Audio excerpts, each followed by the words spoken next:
Ladies and gentlemen, this is the 12th and final round. Right hand, Golovkin steps in and down he goes again. Unbelievable. Mayweather makes him pay.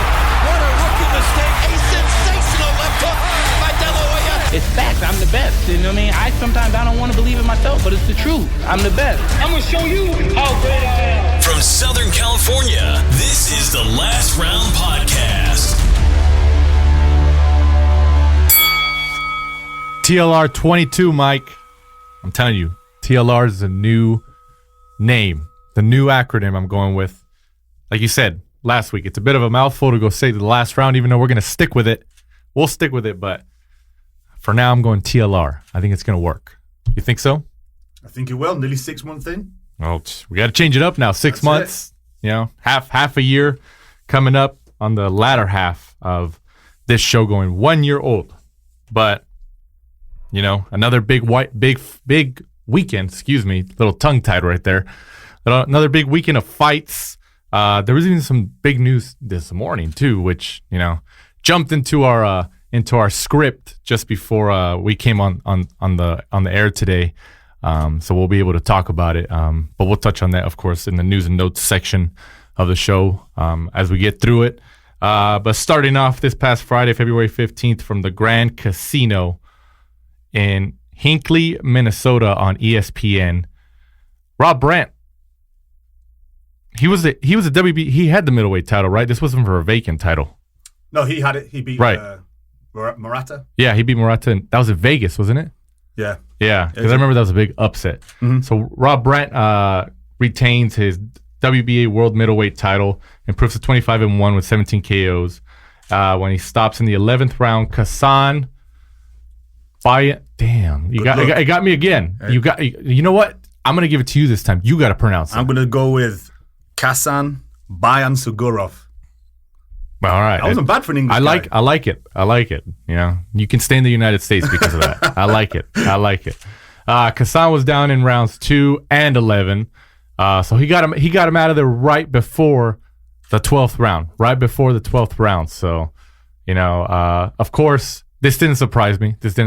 Brant talks about a fight with Canelo because, you know, Canelo is at payday 160 pounds. Makes sense. Mm-hmm. You know, I mean, that's been happening for years.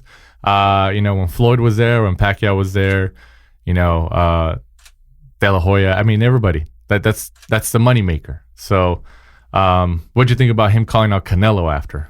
I mean, it's expected. Yeah, it was expected. I think there's not much in it for Canelo. You know, no. Canelo's the name. Rob Brant's just looking for a payday. I thought he did well. You know, Rob Brant was up on the scorecards quite easily. He could have just coasted, you know, just gone through the 11th, you know, just danced around in the 12th and could have got the 12th round decision. So I thought it was a good idea, if, you know, to actually go in there and to overwhelm him in the 11th and take him out. A bit of a statement. But I think calling out Canelo, he's just, you know, trying to get his name out there. I mean, it makes sense. Like, you know, you call it the name and then people start writing stories or putting out content like, oh, so-and-so calls out Canelo. And then there's going to be casual fans who see Canelo's name like, oh, who's this guy? He's probably going to fight, you know? I think he's probably the only person on the planet who's trying to call that fight. Oh, yeah. I don't think anyone else wants to nobody see else it. thought about it. I mean, no. But if you look at it in this regard, he does have a world title. Is he the regular champion or is he super champion? Because we're WBA, so we got to differentiate. I think is the 2 in that division, or is the 2 or 3? I feel like there's like 3 or 4 in every division. Yeah. So that's why I'm asking: is he regular or is he super duper? I think he's regular champion. Of course, whatever. Yeah. I can't believe we have this conversation every single week.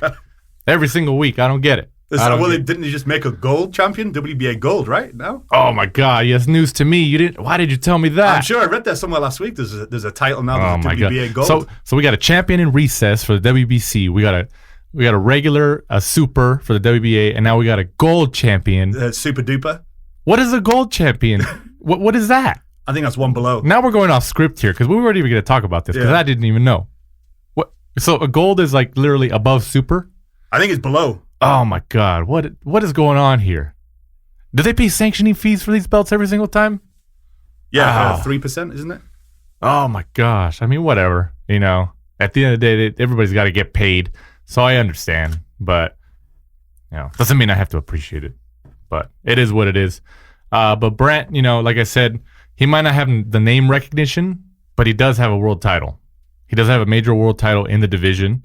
So, that gives him some type of pull. He should probably get some decent paydays. So,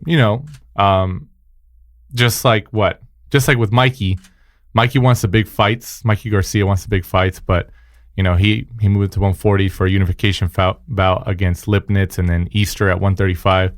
Even though their name recognition isn't that big, but what sold it was the unification 2 title fights. So I don't know. That could come in his favor. So he could probably get like some pretty decent opponents. What do you think? I don't think he's going to get Canelo, but I don't think he's going to get Canelo. I think he needs to be looking more at unifying titles around that weight division. If he can, looking for something like maybe a Charlo. One of the fights I actually read that I can see Charlo that we could see, I think is more attainable for him. Is Jeff Horn. The Hornet? Yeah, Jeff Horn, the Hornet is coming back. So at middleweight? That's what they were saying. Because I know obviously he struggled to make weight, didn't he, a couple of times? You know what? I didn't think I can be more impressed by the Hornet, and I'm impressed now. If he goes to middleweight, he stung everybody at 147. He's cleared out 147. He stung everybody at 147 from down under, and now he's moving to one of the most dangerous weight divisions in boxing at 160. He's going to sting everybody over there. Man, this is insane. 147 was too easy. So he's moving up and he's just going to clear out. Yeah. When he beat Pacquiao, he was just like, you know what? I can beat anybody. I'm going to move up. And then after he beats everybody at 160, he's going to move up to heavyweight and challenge Joshua, Wilder, Fury. I'm telling you, man, people they're sleeping on the Hornet, but he's got a lot of honey in that sting. Mm-hmm. He's going to take over. He's going to the takeover. We're talking about Teofimo Lopez. Jeff Hornet is back on the takeover. Yeah, he was the original takeover. The Thunder from down under. Hey, but seriously though, that's surprising if he's going to move up to 160. That's what I read. I heard about it, but I thought it was a joke. No, well, he had trouble making weight, didn't he? Because remember when he came over and he was training at the top rank, and he was saying it was too hot. That was one of the reasons he was struggling to get weight off, which kind of seemed unusual since he's from Australia. So I guess it's so hot down there. You got kangaroos and all that stuff. Yeah. I don't know. I mean, I apologize to our Australian fans if you're listening, but we hear it gets pretty hot down there. Yeah, so I could see it. Like obviously he doesn't hold the title anymore since losing to Terence Crawford. So moving up in weight, fight against Rob Brant, probably 2 B-level division fighters. Yeah. I'm sure Rob Brant's probably got a small following in the US. Jeff Horn's got a huge following over there. So it could be a big payday if Rob Brant wants to go over, fill a stadium over That makes sense. That makes sense. I can see it. It's a fight I could see. More attainable to me than fighting Canelo. It's lose-lose for Canelo. Oh, yeah. Rob Brant's not really... Hey, but, Horn, selling that, what is it, Suncorp Stadium down there in Australia? Yeah. I mean, he can entice people with that. Like, hey, look, I did it with Pacquiao. And, Pacquiao helped a lot, but, And then even when he fought Anthony Mundine. Yeah. Two big Australian fighters, that was a sellout, I believe, over there. So the Hornet, he's got a drawing power. We're talking about like Jose Ramirez and those guys in Fresno. Nah, man. The Hornet in Australia is a bigger draw globally, not just Australia. He's all over the place. But moving on, Saturday, this past Saturday, the February 16th, from the Microsoft Theater in downtown Los Angeles on Fox, not Fox Sports, Fox. This was a nationally televised event. Leo Santa Cruz retains his WBA Super. Hear that right. Super World Featherweight title by a 12-round decision over Rafael Rivera, who was a late replacement for Miguel Flores, right? Mm-hmm. By scores of 119, 109, all 3 cards. I know that for people who didn't see it and they hear the scorecard 119, 109, it was actually a pretty entertaining fight. I mean, Santa Cruz is always has a volume of punches, and Rivera... Rivera, I think, was in there to try to win, but he just, he faced a more experienced guy in Santa Cruz. What do you think? I thought it was a good fight. It's definitely good for a late replacement. I thought Rivera definitely came to win. You could see early on that he was in there, and he wasn't just there to make up the numbers. I thought it was a good performance from Leo Santa Cruz. I'd have thought that I would have liked to have seen Leo maybe take him out, because Leo really was the name in the fight. Yeah. Rivera was a good stand-in, definitely a good late replacement. Yeah.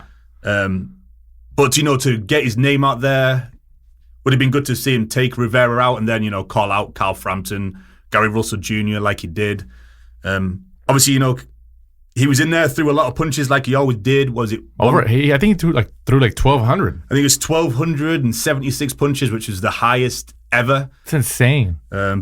No, sorry, his second highest ever behind. Second highest ever. 1,200 punches, and that was his second highest. Behind What? 1,350 when he fought Vusi. Is it I'm telling you. Malinga for the vacant bantamweight title back in 2012? I'm telling you, Santa Cruz, that's his calling card, man. Like, that's how you can draw people, like the casual fan.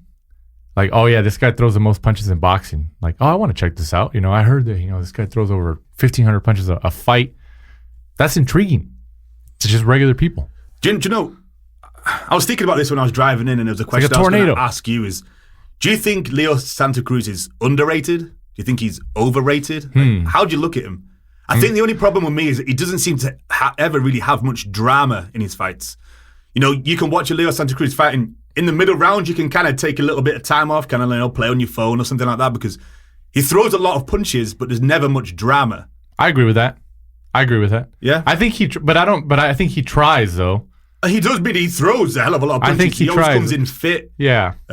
He just doesn't seem to have, like concussive power, or he doesn't seem to, jump on opponents when they're hurt and try and take them out all the time. But I think he does try though. I mean, like, because especially going back to this fight against Rivera, when the 10-second clapper sounded at the end of the 12th round, you can remember they looked at each other, they kind of just nodded their heads like, all right, last 10 seconds, and they just started throwing. I mean, he's done that before. So, I think, it's kind of weird to say like he throws so many punches and he does that, but... And he's a multi-weight world champion. Yeah, but there's not really like that drama. You would think with that many punches and that volume and all that, he would have a lot more moments, but he kind of doesn't. It's kind of ironic to say that, actually. It's crazy, isn't it? Yeah, but it does make sense, though. But I don't think that... I think he does try. I think he does go in there, because, I mean, even in the corner for this fight, his dad was telling him, don't fight for the fans. Like, fight smart, fight for you, because, like, I mean, he says that. A lot of people say, like, oh, yeah, I fight for the fans, I do this and that. But, sometimes it's just a public statement to say it. I mean, we understand it. But I feel like Santa Cruz, when he says, like, yeah, I do this for the people, for the fans, stuff like that, I honestly believe it. He goes in there, he's like, you know what? I got to look good. I got to do my thing. You would say he's underrated then? I mean, he's 36-1 multi-weight world champion, but if I sat there and said to you before I asked this question, like, hey, name me 10 pound for pound, he probably wouldn't be in your top 10. I don't think he would be in my top 10. Even though he's 36-1? I mean, you know what? I don't know. I don't know. I wouldn't say he's overrated, but I wouldn't say he's underrated. I think he's about where he should be. I think so. Because, I mean, like, you don't really hear his name, like you said, pound for pound out there and stuff like that. Even though, like, he's got a good resume, he's done his thing. Like, you would think just on paper he would be. But I don't know. That's a good question. That's a very good question. Our listeners, check it out. That's a pretty good topic to discuss. Is he overrated? Is he underrated? Or is he properly rated? Because he has a good following. Like that, the Microsoft Theater, it's a small theater. And I would say it was about full, 5,500. And then, the 2 fights with Abner Mares, they were good sellouts. And he does have a good following in Southern California. Oh, yeah. And he likes fighting out here. He's known over in Britain due to his fights with Carl Frampton. I think he should go back over there. I think even though Carl Frampton lost to Josh Warrington, I think people still want to see the third fight. Yeah, well, if Santa Cruz goes over there to fight Frampton, I think it'll be bigger. Yeah, because I don't think Frampton should come over here for a third fight. No, I agree. I think the British fans with the British boxing at the minute, I think they'd pay to see that. Yeah. Both fights were good. They were exciting fights. It would have been better if Carl Frampton had a title to unify the 2 belts, the IBF and the WBA Super Duper. But if he doesn't fight Carl Frampton, who do you think? Oscar Valdez, Josh Warrington, Gary Russell Jr.? I think obviously you're going to go with your favorite, obviously, Kanzu, the WBA. My man Kanzu. I'm telling you, people are sleeping on Kanzu. You know what? I don't even think that's how you pronounce it. I think we talked about that last time. I think it's like Shin. I don't know. I heard it pronounced differently, but I'm ignoring that. His name is Kanzu. So on TLR, it's Kanzu. So it's just like we tweeted out. DAZN put something on Valentine's Day. That's right. Kanzu Valentine's Day card. Hey, that was my favorite card I've ever seen. So Kanzu. I apologize if we are saying your name wrong because I know we probably are. but it's just better to call you Kanzu. Better marketing, at least on TLR. So if it sticks, it's because of us. It's because of us. But in terms of who Santa Cruz mentioned, obviously out of that list, Valdez, Warrington, Russell Jr., and my man Kanzu, I think Gary Russell Jr. is obviously going to be the one he's going to fight because they're both under the PBC banner. I would love to see Valdez and Santa Cruz. That's what I want to see. I would like out to of all see of them. Warrington too, but I think in Southern California, Valdez, Santa Cruz, that they put Mars and Santa Cruz at Staples Center. I think Valdez, Santa Cruz can do a Staples Center in Southern California. I would like to see like a little tournament there. I'd like to see Valdez, Warrington, because they're two absolute warriors. They'll just stand and fight in the middle of the ring. Yeah. I'd like to see Leo Santa Cruz against Gary Russell Jr., two boxers, and then the winner of all those just, Yeah. I would do my man Kanzu versus Joseph Diaz Jr. Yeah, exactly. Yeah, that would be a good little round robin type thing. Because I think Diaz said he could still make 126 even though he just fought at 130. What did you see after the fight? He called out Leo Santa Cruz. Yeah, he's like, "Hey, Oscar De La Hoya, let's make it." Yeah, I mean, you got to give him props. He puts it out there, but I mean, I don't know. I think it's going to be Santa Cruz and Russell Jr. Yeah, I think it will be. But I would love to see Santa Cruz Valdez in Southern California. I mean, they could easily sell out that StubHub.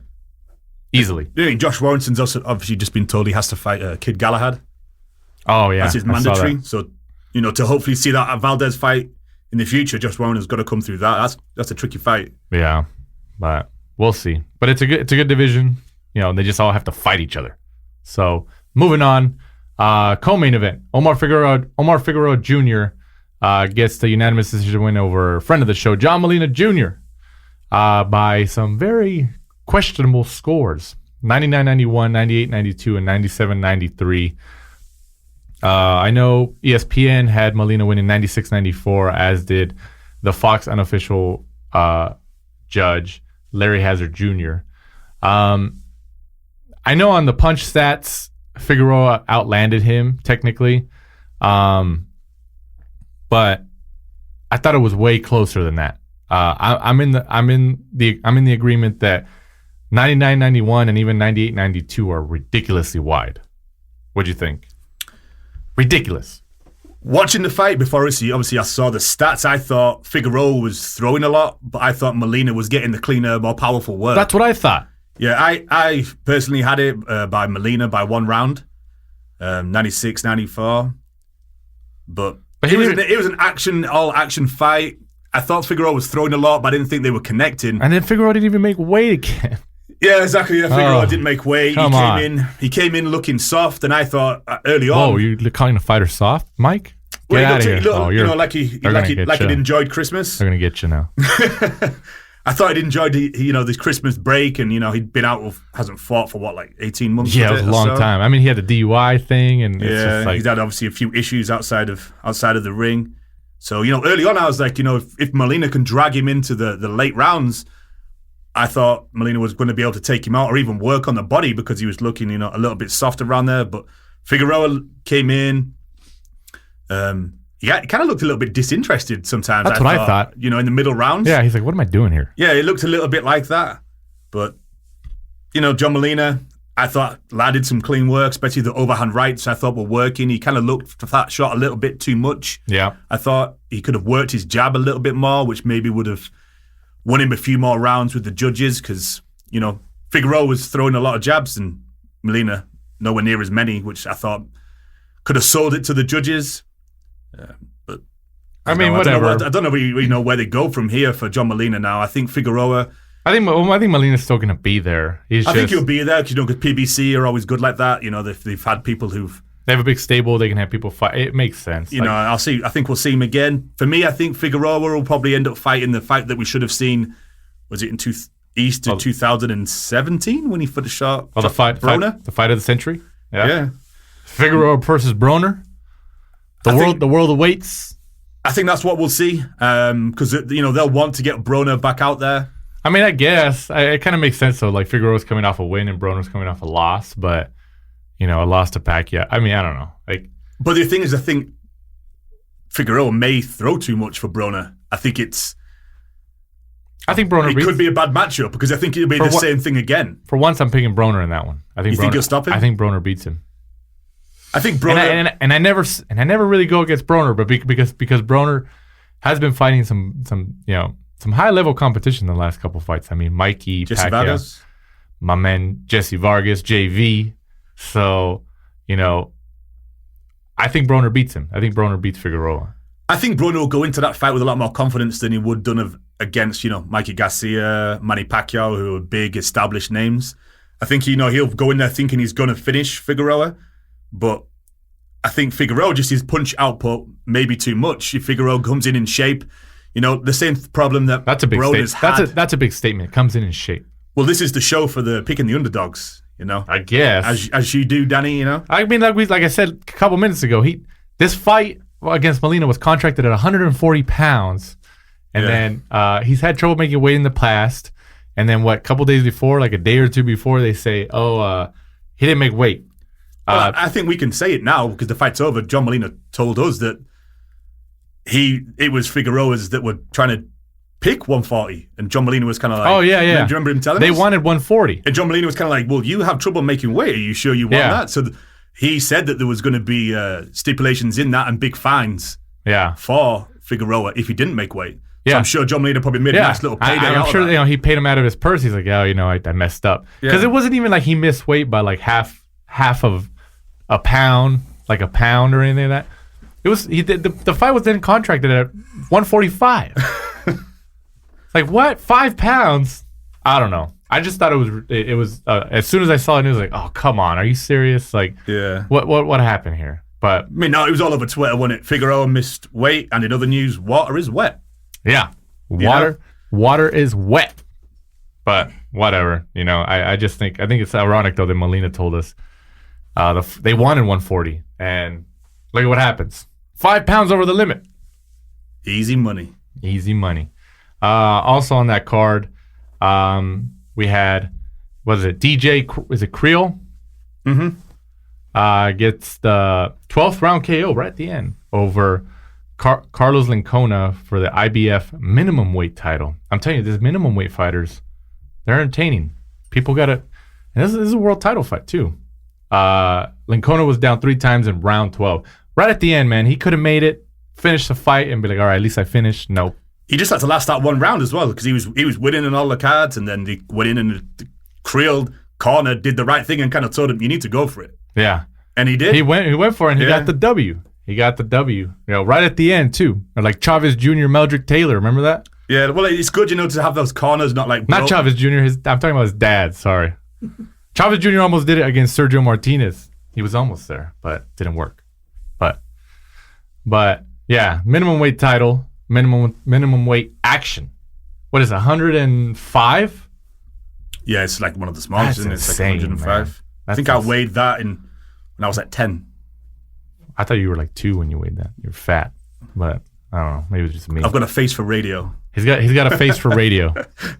He's got a voice for radio and a face for radio. And a body for radio. And the body for radio. Also on that card, real quick going through, Carlos Balderas, who I feel, I know he was signed by Ringstar and stuff. It's been like a couple years. Like you would feel his presence would be a lot more noticeable, but it's really not. I think the emergence of Teofimo Lopez, because they had a bit of a rivalry in the amateurs, I think is actually in a strange way it's going to push Carlos Balderas on because Balderas took his USA spot. Which is the reason that I read about that. Which is the reason that Teofimo Lopez fought for. Who was it? Fought for what? Who did he fight for in the Olympics? Antarctica. Yeah. I don't know. I don't know who he fought for. Was it like Panama? Honduras? He's Honduras. That's it. Yeah, that was it. Honduras.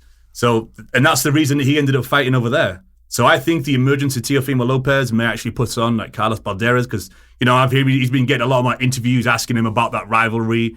So, but it helps though. It helps his career exactly, which I think is going to strangely push him on. And then we may even see that fight in the pros. That'd be interesting to see. I mean, that'll depend on whether Teofimo moves up in weight. Yeah, but I mean, just looking at the eye test, of course, Teofimo Lopez is obviously ahead right now of Balderas. Yeah, streets ahead. Yeah, at the minute. So but if hopefully they light a fire under Balderas and be like, you know what, man, I took this guy's spot. I'm going to come back up and do my thing, and I'm going to try to get a fight with this guy and beat him. So, hey, light a fire under him. But he gets the technical decision in the third round against Jose Torres, who was down from a body punch in round 1. And then obviously Torres' corner stops the fight after round 3. So saving for another day. Quick work on a quick night for Carlos Barderas, who improves to 7-0. And then moving on, fight previews of the show this Saturday, the 23rd, from the Minneapolis Armory in Minnesota, on Fox Sports 1. Anthony Durrell, who also has a brother, Andre Durrell, right? Didn't one of them retire? Didn't Andre retire? He did, right? Okay. After his fight with category, I think. That's what it was. Yeah, I was like, I think he retired. For the vacant WBC World Super middleweight title. And this isn't called super because it's super. This is a super middleweight classification. So there's a difference. Durrell goes up against Avni, what is it? Yildirim. Who people will remember when he 21-1. His only loss came to Chris Eubank Jr. in the first series of the World Boxing Super Series. The UK legend, Chris Eubank Jr.? That's the one. He's back. Who his dad? Didn't his dad just say he could beat Canelo?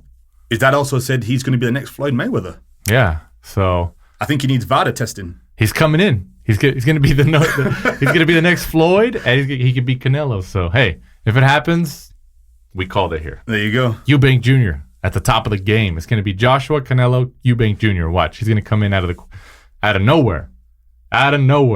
But like you said, Yildirim lost to Chris Eubank Jr. in the World Boxing Super Series in October 2017, right? Mm-hmm. So that's this Saturday on Fox Sports 1. That should be a pretty exciting fight. I know they don't really have name recognitions and stuff like that, but that should be an exciting fight. I mean, Durrell's 32-1-1, Yildirim's 21-1 for the vacant WBC World Super Middleweight title. Who had the title? Who dropped it? Is this? Oh, this is the one that Ramirez had. Yeah, this is the one that Ramirez had. Gilberto Ramirez, and then he vacated it to move up to 175. Yeah, and then this was ordered by the WBC. It should be a good fight. I think Durrell had the title until he lost to, was it Badou Jack back in 2015? Yeah. Then he's been on a 5-fight win streak to get him back into contention. So hopefully if he wins this, he'll become a 2-time world champion. Yildirim is a pretty straightforward type of fighter. He just straight up and down. He just comes in. He's strong for that weight category. He comes in, just really just comes straight at you. No movement, just a power puncher, which was perfect for someone like Chris Eubank Jr. who's pretty raw. He hasn't got much footwork, much pretty defense. Raw, pretty Monday night raw. If Durrell really has anything left, I think he should really win this fight. If he has anything left. So we'll have to see. It's a good fight for him. It's a perfect chance. There's no real name in there to become a 2-weight world champion fighting someone like Yildirim.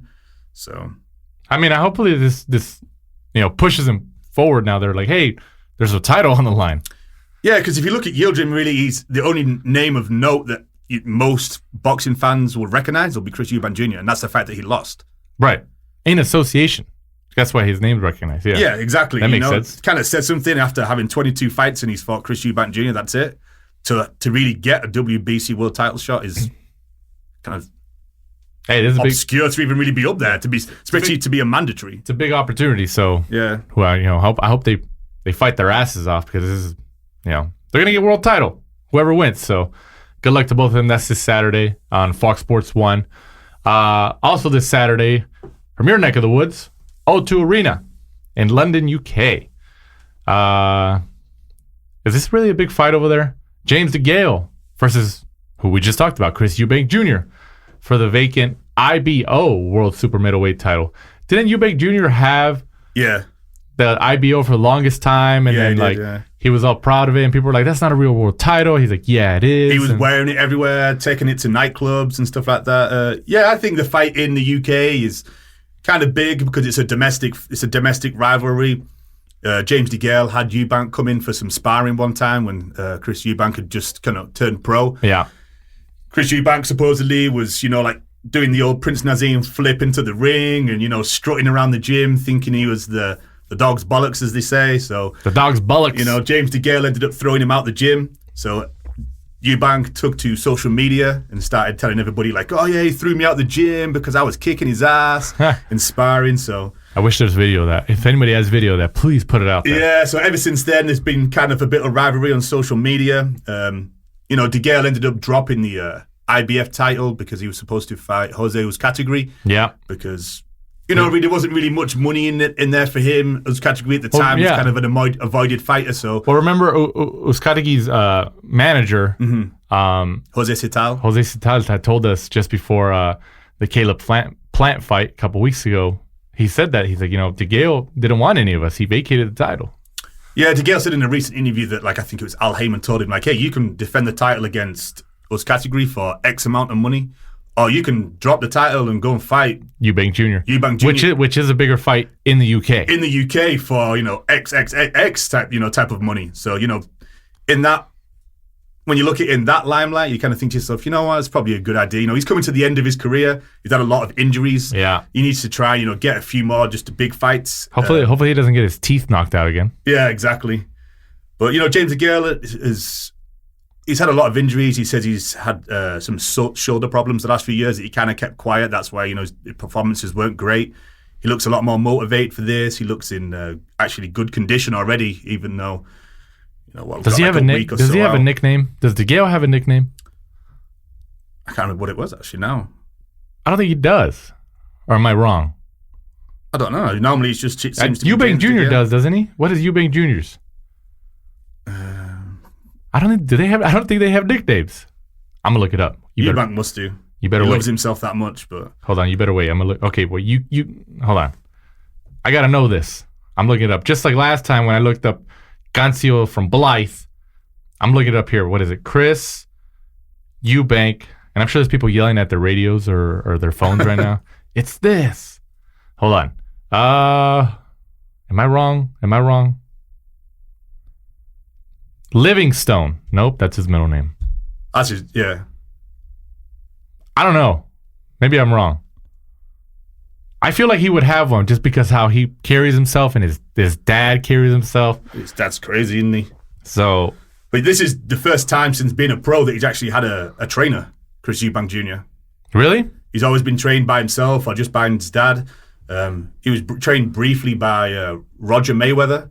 And then, oh yeah, I remember that because I saw him at the Mayweather gym. He's now trained by Nate Vasquez from the Mayweather gym, but he's obviously over in England training with him. So, which I think should be quite good. I saw an interview with Nate where he was saying that he kind of just told Eubank the truth when he was looking for a trainer. Just told him like, hey, your footwork absolutely sucks, your defense sucks. Yeah, but that's good though. We got to be honest with these guys. Yeah, exactly. Do you know what he kind of reminds me of, or maybe Ryan Garcia? Really? It's like Ryan Garcia. That's a pretty big comparison. It's just because. Speaking of, he's got some baby drama going on too. Yeah. Eubank Jr. seems to be one of those fighters that concentrates on what he's good at. Right. You know, his fast hand speed, and all he does is put Instagram videos of him hitting the bag or hitting the machines. Are you talking about in that regard? Yeah. Okay, I get it. And it seems I thought you were talking about fighting. I was like, no, that's a pretty big comparison. But like they have the same sort of things. They concentrate on just what they're good at. I get what you're saying. And then their defense and their footwork is something they need to improve on. But they're like, oh, you know, I'm just going to stick on loads of videos of me just doing this, and I'll get fights. I like it. Just from using the social media. Now I get what you're trying to do here. Not their actual styles. And if Eubank Jr. in the next couple months comes out with some baby mama drama where he knocked up some girl or something like that, then definitely the comparison is 100%. Right now it's probably like 95. And I called it out first. Come back to me. Yeah. So Mike on the TLR, the last round, called it first. So people were like, "Oh, I remember that. The last round called it." So, but going back to the fight, I'm going to go with James DeGale. I think he's too skilled. I'm going Eubank. I think DeGale's done. Oh, really? I'm going Eubank. I think he's just more of a boxer. I think that James DeGale's just going to have too much experience. I think Eubank, like I was saying, his footwork's not that great. He doesn't have a great defense. They don't seem to really like each other. And I think that's going to drive DeGale on to be like, hey, you know what? I can't go out on a loss to Chris Eubank Jr. Yeah. Because if he loses, where does he go? Does he want to drop down to below domestic level or look for another domestic fighter?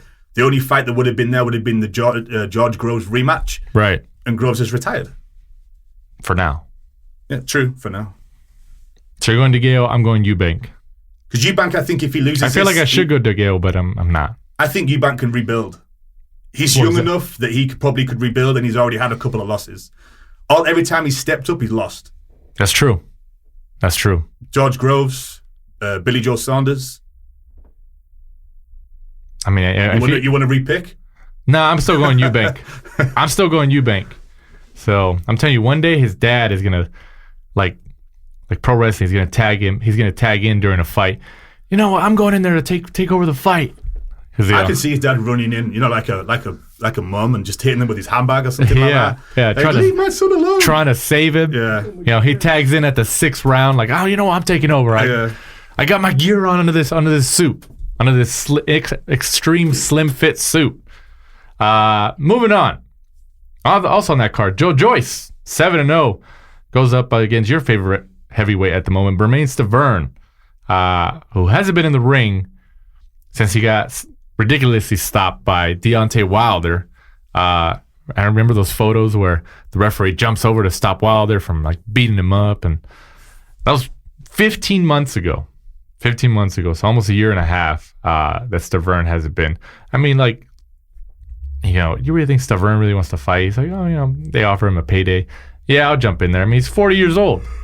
I mean, what? That 1 round blowout was it 1 fight in 3 years? Yeah. So, come on. I mean, I know he was like a replacement too in that fight, I think, because I think Wilder was supposed to fight, who was he supposed to fight? And I think Stiverne had to jump in because, was it Ortiz? Yeah, that's right. Yeah, when he got tested for the blood medication. Yeah, it was Ortiz. Right. Yeah, and then Stiverne jumped in. So, it is what it is. But Joyce has been training up here in Big Bear, California with Abel Sanchez. He's also been sparring with Malik Scott. So, I like Joyce. I think he's got a lot of upside. I like that he's trained out here in Big Bear, isolated. Abel Sanchez. I'm going Joyce, of course. Stiverne's I think he's just there for the paycheck now. Yeah, I agree. Over. I think it's a good fight for Joe Joyce. Obviously, he's a little bit older, even though he was turning pro, so he kind of needs to be moved a little bit quicker. I think Stiverne is probably past it, especially his performance in his last fight. He's obviously not getting any younger. I think 40 years old now, so I think it should be a win for Joe Joyce. And I'd like to see Joe Joyce look a little bit more polished. I think sometimes he's a little bit robotic. Yeah, I mean, he's only 7-0. We got to give him some time. So, but I think with Abel Sanchez and stuff, I think I like it. I like that pairing.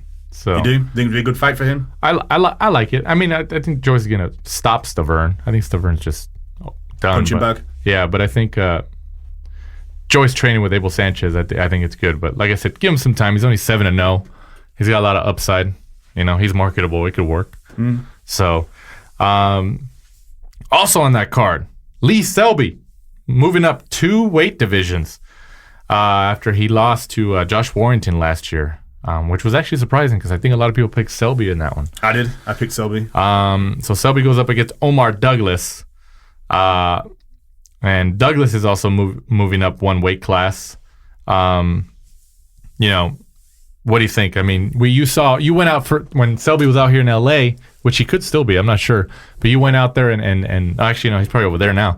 But you went out there and saw Selby train for a little bit, and then if you go on our Twitter and our Instagram, Mike puts on the body protector, and Selby just nails him. So, and then he gives you what? That wasn't the brightest decision I've ever made. It was not. He just nails you with body shots. But what'd you think seeing him there and in preparation for this fight? I mean, I'm going Selby with this one. Yeah, I'm picking Selby. I think it's a good fight to test the water at a new weight division. When he was over here, I saw him sparring against Charles Huerta, and he looked really good, looked really light on his toes. I thought his jab looked really quick. And also I heard that he'd been over at Wildcat Gym sparring with Machado, who recently lost to Cancio. Yeah. And everybody was telling me how he was running circles really around Machado. Yeah. Just his footwork was too good, his jab was too quick. And we heard that a couple weeks before the Cancio Machado fight, so that was kind of like, fortune telling. Yeah, exactly, which probably helps you with your underdog. That's why I went. When you said that, I was like, you know what? Didn't help me with my pick. I didn't. You should have listened. And you were Exactly. actually there watching. You're just like, you would think it would have convinced you being there in the flesh. I know exactly, But it didn't. But I think Selby with this weight division, I think he actually become a world champion again. I can see it. He's still hungry. I think he's still got a lot of upside. If he's matched well, he's still young. From what I saw in those in the sparring, with obviously different to a fight, but he looked good. Yeah. He looked quick still. Obviously, just depends on whether he has power. But in that weight division, you future fights with someone like Gervonta Davis, Cancio, Tevin Farmer. So I think people like Davis and Cancio will be good for someone like Selby because of his footwork. Yeah. The Tevin Farmer, that'll be a boxer against a boxer, so it could end up being a boring fight. But the other two, I think, would be good fights, down the line for Lee Selby. But obviously he's got to get himself in the picture, Right. beat a couple of names of note before he could get up there for a world title again. Yeah. No, I get it. And there's even guys like, Joseph Diaz Jr. at that weight class stuff. There's other fighters who they don't have world titles, but they're good matchups. Exactly, good names. Good names. So that's at the O2 Arena in London, also this Saturday. Moving on down here at past Southern California, out there in San Diego. San Diego, California's neighbor. Tijuana, Baja California on DAZN. DAZN's first Mexico card. Brandon Bam Bam Rios, 34-4-1, goes up against Humberto Soto, 68. Yeah, you heard me right. 68-9-2. Soto's been around a long time. His 80th fight. 80th fight. And Soto's a two-time world champion at super featherweight and lightweight. Brandon Rios obviously been in some big fights. His name is he's got a good name behind him. I think this is going to be, just a ridiculously barn burner. These guys are just going to go at it. I mean, I don't know. Hopefully Soto's not just over the hill now, being his 80th fight, and he's like, oh, let's just do it. But two Mexican Americans just going at it in Mexico in TJ. Does Rios know any other style, Danny? I don't know. I mean, I don't know. First Mexico card on DAZN. I mean, it should be a good fight. I think this fight can't go to decision. Commission and Mexican TJ. Come on. Like they always say, it's going to be Mexican. I heard they serve beer to the media members when you cover fights in TJ. That's what I heard. Are we going? I'm just saying. I heard it. So from good sources too. Sounds like a pretty fun time. But Rios and Soto, I think should be an exciting fight. I mean, these guys are brawlers. It should be interesting. Rios is obviously coming off that win against Canelo Alvarez's brother. Yeah. Ramon Alvarez, yeah. Back in February 2018, which was also on DAZN. Damn, almost a year ago. So, yeah, it's going to be a good fight. I'm hoping that you're just not going to get two kind of fighters that are kind of past it a little bit. Soto's had a 22-year pro career so far. So I'm hoping that we're going to see a good fight. And I think Rios will come out on top. I just think that even though they're both kind of long in the tooth, they both had long careers. I think, Brandon Rios is a little bit younger. Yeah. I mean, you never know, though. I mean, that's why I said, this is going to be it's an interesting matchup. But Humberto Soto, I don't know. 80th fight? I feel like he's just going to be, I'm going to just go until I hit 100. I feel like he's going to do it. Maybe I'm wrong. But who are you going with?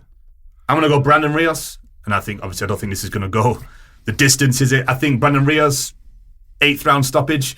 I think just being the younger fighter, not having 80 fights on your record, I think, late round stoppage for him. I think it'll just be too much. Yeah, we'll see. I'm going Rios too. But I wouldn't be surprised if Soto takes it. I don't know. I'm telling you. Fighting TJ is just going to be crazy. Just going to be crazy. And that's on DAZN too. So if people want to watch it, it's on DAZN. And also, friend of the show, female fighter, Christina Castle. Also in TJ. There's fights in TJ all over the place now. I'm telling you, TJ is going to be the next Vegas. I'm telling you. Christina Castle fights also this Saturday in Tijuana, Mexico, as she makes her debut under the Combat Sports Collective, which are friends of the show. I don't know if you guys remember when Luis and Andy came on, the performance coach for Leah Santa Cruz, Munguia. He trains all these guys. Chon Zepeda, who actually just fought Ramirez, who we actually ruled that fight for 115, 113. So, hopefully he gets a rematch or he gets another big fight. But we'll touch on that in another show. Christina Castle, who's also a part of that team, is fighting February 23rd this Saturday in TJ. So at the Cheers Bar and Grill, right? So, good luck to her. And then, I'm telling you, everybody's fighting in Mexico. But if you think about it, a lot of people, when they start off their career, a lot of them fight in Mexico because you can fight a lot. You can fight a lot, get your record up, get a lot of experience, and then you come to the U.S. and they can fight when they're younger. Yeah, exactly. Mexico's rules are a lot more lax. So, is there a good and bad thing behind it? Doesn't matter. If you're cool with it. If they're giving beer to media, you may see me down there. That's true.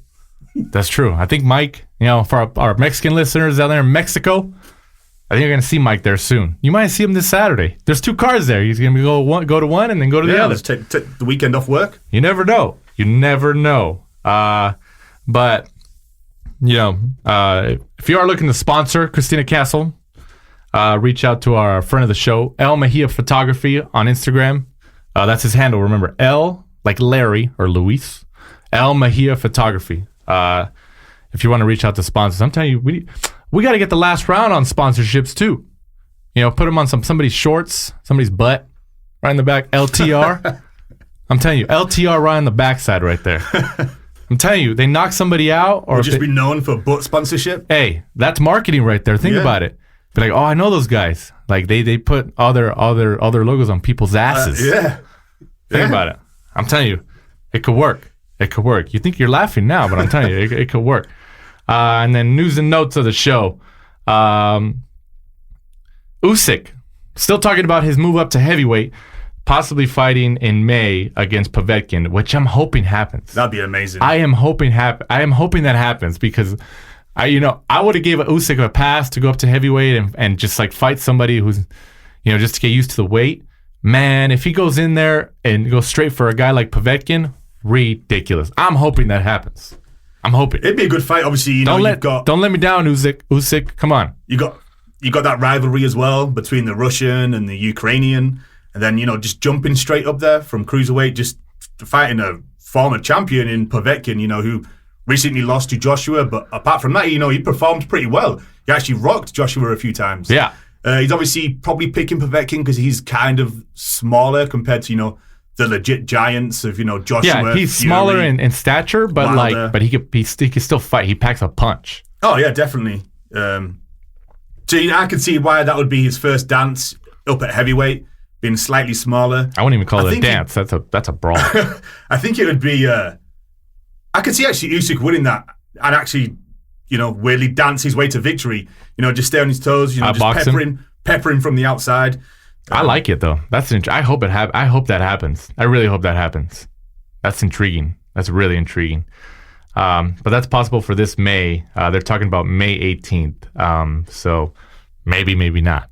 But May's actually shaping up to have some pretty decent cards that whole month. Well, obviously we've got Canelo Jacobs to be in the big one. Yeah. And obviously if we get that as well. Usyk Povetkin possibly. Straight after that, obviously June, we're going to touch on in a second. Joshua against Miller at the beginning of June. So it should be a good summer. May, June is, summer months coming in hot. And like you just touched on, Anthony Joshua, June 1st, Madison Square Garden, making his U.S. debut against Jarrell Big Baby Miller.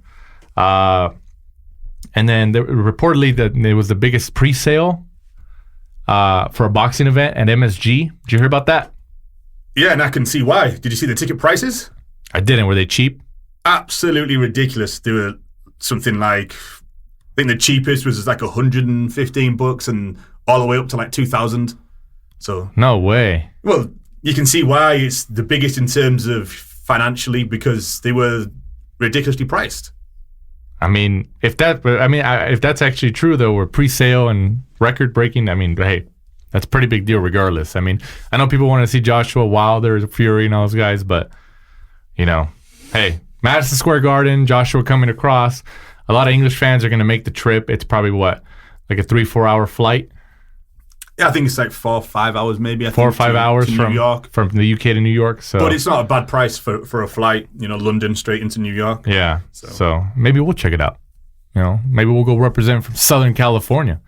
You never know. It'd be a fun fight to cover at MSG. But we'll touch on that, of course, as it gets closer.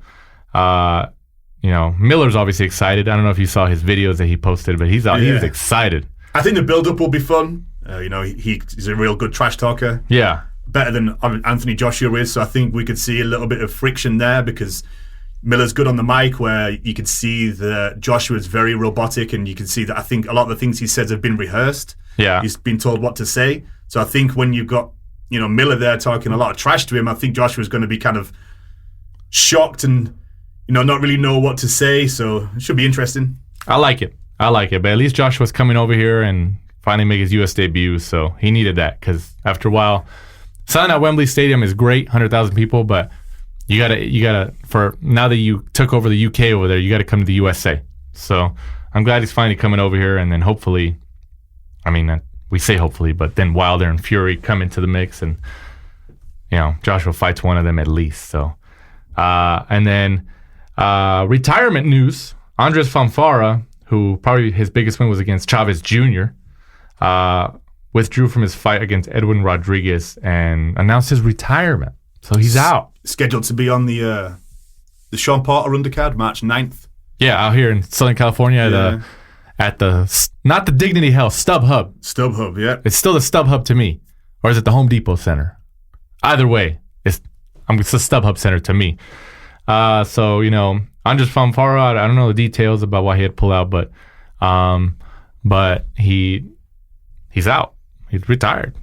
I don't know. I think he said in a recent interview it was just more to do with, in training camp, and he just lost that love. Yeah. Hey, that's a pretty big statement. He's just like, you know what? Forget it. I'm out. Like 10-week training camp, and then you go and get in the ring, get punched in the face, I think he's like, what am I doing here? You need that fire. So understandable. Hey, if that's how he wants to go out, good for him, man. I think he had a pretty decent career. He beat Chavez Jr., right? There you go. That's your career made just there. Yeah. So, I'm hoping he got pretty decent payday for that. And then he got some decent paydays after that because of that win. Because hey, Julio, the son of the legend, Chavez Jr., so, but also, news, like I said at the beginning of the show, news that we learned just before we came on air, which is huge. We were touching on it just before we started recording. Tyson Fury, the Gypsy King, signs a deal with ESPN over here in the U.S. That's huge. That is big news. And then people were talking about that it puts a damper on the negotiations with Wilder because Wilder's with PBC Showtime, Fox, and stuff like that. And now Tyson Fury's with ESPN. It does. Just looking at it from on paper like that, it does hinder the negotiations. But hopefully it doesn't kill them. But it's smart, though, because look at it this way, like we talked about before. Joshua has DAZN. Wilder has Showtime, PBC. And ESPN was probably looking at the landscape like, well, dang. Well, they all have major heavyweights. Well, Fury doesn't have a U.S. partner. And they approached him, and it worked. So now ESPN has Fury. Wilder has Showtime, PBC. Joshua DAZN, Sky Sports, if you want to call that. That's all the major players are in now. Yeah, it makes sense. We just got to hope that we don't see the usual trash where, people can't fight because they're like, well, if we make this fight, it has to be on ESPN. Oh, no, it has to be on Showtime. Well, that's why. It is going to make the negotiations a lot more difficult, but yeah, that's big news. That's big news. So we just hope for the fans. We all want to see those fights, and it was already hard enough and pretty much impossible. How long have we been calling for Joshua to fight Wilder, and then fight Fury? But at least Fury seems to be, like he calls himself, like a fighting man. He comes back straight away, just gets in the ring with Wilder. So I'm hoping that someone like him, he's very outspoken. That if he wants to fight, I'm hoping that he'll get it made. Well, that's why. I like Fury in that sense, where I'm sure before he signed the contract with ESPN, he said, "Look, I want to do it. I want to sign this deal. I want to jump on with you guys, but you guys got to work with me because I still want this Wilder fight. I still want to get this Joshua fight. I feel like Fury's that type of guy. Like, no. Like, when he made this last Wilder fight, the first fight, he even said, like, no, call Wilder, let's make that fight. And even Frank Warren told him, like, oh, no, you should need a couple fights under your belt before you just came back. And he said, no, make the Wilder fight. And they both say that negotiations were easy. They both wanted to fight. So I'm hoping that's still moving over into this now that this has been announced with the ESPN and everything. I'm hoping it works. Are you in agreement? I mean, I don't know. I hope it needs to work. It needs to work. Yeah. With all this hype, how Wilder and Fury have been talking about building a rematch negotiations here. They're talking about May or this and that. I mean, who else could they fight technically at the moment? Well, and then they're trying to show up Joshua because they're like, oh, yeah, Joshua doesn't want to fight us. So, like, Top Rank and ESPN obviously just signed Pulev. So the easy one. And he's fighting next month. Stable would be Tyson Fury, Pulev. But yeah, I mean, that makes sense. But nobody wants to see that. Nobody wants to see that. He's come back in, he's fought Wilder. Hopefully they just turn around and they do it again. Yeah, but I don't know. That's big news, but of course, more details will release as we move on the year and as the summer months come. So, which I'm assuming when Fury's going to come back. And then also, real quick, before we end the show, Billy Joe Saunders is back in the middle upper division. He's back in the boxing game, moving up from middleweight to super middleweight, fighting against, was it Shifat in Sufi for the vacant WBO super middleweight title? Yeah, it looks like Ramirez has either dropped it or what? Or he's moving up to 175 to fight Sergey Kovalev, right? Yeah, it looks like that's what's going to happen. Which I think it's a dangerous move, but whatever. We'll see how that goes. So there's a lot of moving parts going on right now. Yeah, but obviously it would be good for him to pick up the WBO super middleweight. He says that he can switch between middleweight and super middleweight. But if he wins, which he should do, he sets up big fights in the future against Callum Smith, Chris Eubank Jr. or James DeGale. There's a lot of options. So a lot of big British fights for him. There's a lot of options. Yeah, I'm sure they offered that to him, or they told him like, hey, this could work. So it's smart. He can move. If Canelo's moving between 168, 160, Triple G might follow suit, like 168, 168. It looks like that's the norm right now. But thanks again for listening to episode 22 of LTR, the last round. Recorded here in Southern California, where we're gonna get a guest soon. We're kind of on a dry spell with some guests, so we're in the process of scheduling some people in the future, and we're gonna have some people coming on. We should have some pretty exciting guests you guys would appreciate. But once again, I'm Danny Z for Michael Shepard. This is the last round. Thanks for supporting and listening to the show. Follow us at The Last Round 12 on social media. Rate, review, and subscribe. This is the Last Round Podcast.